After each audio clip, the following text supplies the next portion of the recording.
Hi everyone, welcome to my channel Thikshitha recipes. ఈరోజు నేను మీకు సాంబార్ పొడి ఎలా చేయాలనేది చూపిపోతున్నానండి.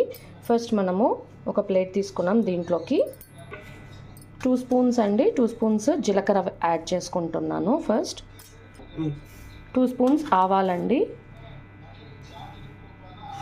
మెంతులు, ఓకే 2 స్పూన్స్ మెంతులండి, 2 స్పూన్స్ మిరియాలండి, అన్నీ 2 స్పూన్స్ అండి. సేమ్ క్వాంటిటీ తీసుకోవాలి. 200 గ్రామ్స్ ఆఫ్ కొబ్బరి తీసుకోవాలండి, ఎండు కొబ్బరి. ఇదంతా ఎండిన కొబ్బరి తురుము పెట్టుకునింది. ఇది తెల్లగడ్డలు 150 గ్రామ్స్ అండి. తెల్లగడ్డలకి తోలు తీయలేదు, అలానే ఉంది, పీల్ ఆఫ్ చేయలేదండి. 250 గ్రామ్స్ ఆఫ్ సాల్ట్ అండి, ఇది క్రిస్టల్ సాల్ట్ అనేది యాడ్ చేసుకోవాలి. ఇప్పుడు నెక్స్ట్ 1/2 కేజీ ధనియాలండి. ఇవంతా 1/2 కేజీ ధనియాలు అండ్ 1/4 కేజీ అండి 250 గ్రామ్స్ ఆఫ్ ఎండు మిరపకాయలండి, బాగా ఎండిపోయిన ఎండు మిరపకాయలండి. కరివేపాకు అండి, కరివేపాకు 4 కట్టల కరివేపాకు ఎండబెట్టేసుకొని వాష్ చేసుకొని ఎండబెట్టుకున్న కరివేపాకు అండి. ఇవి 4 కట్టల కరివేపాకు అండి. ఇప్పుడు మనము స్టవ్ ఆన్ చేసుకొని ఇట్లా పెద్ద పెనం పెట్టేసుకోవాలండి. పెద్ద చెరువు ఒకటి పెట్టుకొనేసి దీంట్లో ఒక 4 టేబుల్ స్పూన్స్ ఆఫ్ ఆయిల్ అనేది యాడ్ చేసేసుకున్నామండి. ఫస్ట్ మిరియాలు ఇవ్వండి. ఇప్పుడు ఇవన్నీ 4 మిరియాలండి. ఫస్ట్ మిరియాలు మనం పక్కకు తీసి పెట్టుకున్నాం కదా, 2 టేబుల్ స్పూన్స్, అవన్నీ దాంట్లోకి యాడ్ చేసేసుకోవాలి. సిమ్లో పెట్టుకొని స్టవ్ రోస్ట్ చేసుకోవాలండి. ఇలాగా రోస్ట్ చేసుకోవాలి. ఇంకా మిగతావండి మెంతులు, ఆవాలు, జీలకర్ర ఇవన్నీ కూడా యాడ్ చేసి రోస్ట్ చేసుకోవాలి బాగా.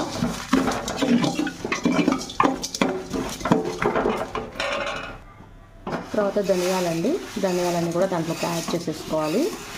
స్టవ్ అనేది సిమ్లో పెట్టుకోవాలండి. మనము సిమ్లో పెట్టుకొని ఇవన్నీ రోస్ట్ చేసుకోవాలి.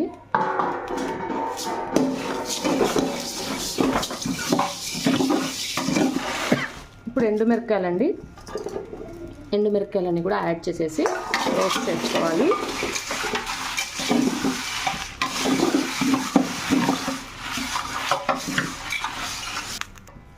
ఇప్పుడు కరివేపాకు కూడా మొత్తం యాడ్ చేసేసుకోవాలి.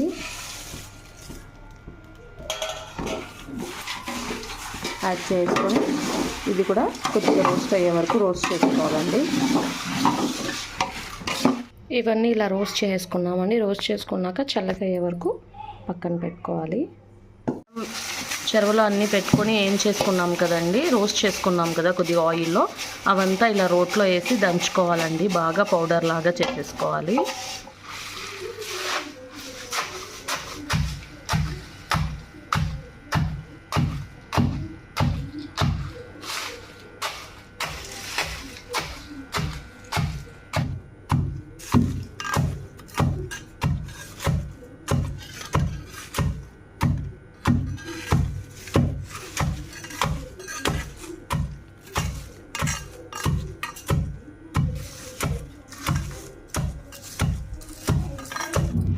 చూడండి, ఇలా అంతా పౌడర్ అయిపోయింది.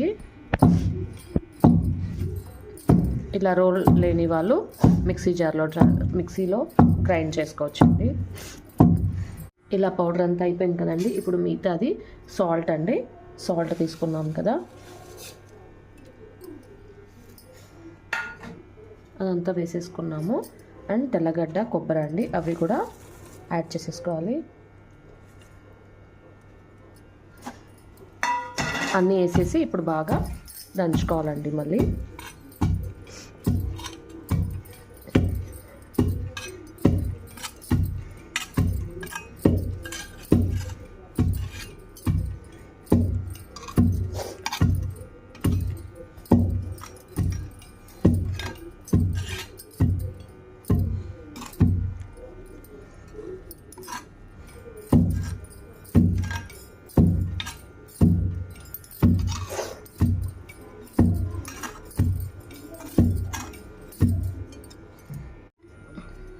ఇలా అంతా దంచుకున్నాం కదండి. ఇంకా కొద్దిగా బాగా ఇంకా పౌడర్ అయ్యేలాగా దంచేసుకోవాలండి.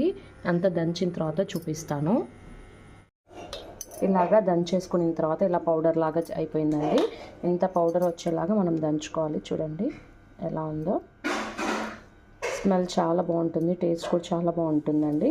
మా మమ్మీనే మాకు అందరికీ రెడీ చేసి పంపిస్తారు. ఇలాగా దంచేసి సాంబార్ పొడి. అండ్ రసంలోకి కూడా ఈ పౌడరే యూజ్ చేస్తామండి మేము. 2 in 1. సాంబార్కి ఇదే, రసంకి కూడా ఇదేనండి. చాలా బాగుంటుంది. ఇలా ఎవరు ట్రై చేయకుండా ఉంటే కనుక ట్రై చేసి చూడండి, చాలా బాగుంటుంది టేస్ట్ అనేది. అండ్ మీకు ఈ వీడియో నచ్చినట్లయితే లైక్ చేయండి, షేర్ చేయండి, సబ్స్క్రైబ్ చేయండి. Thanks for watching my video.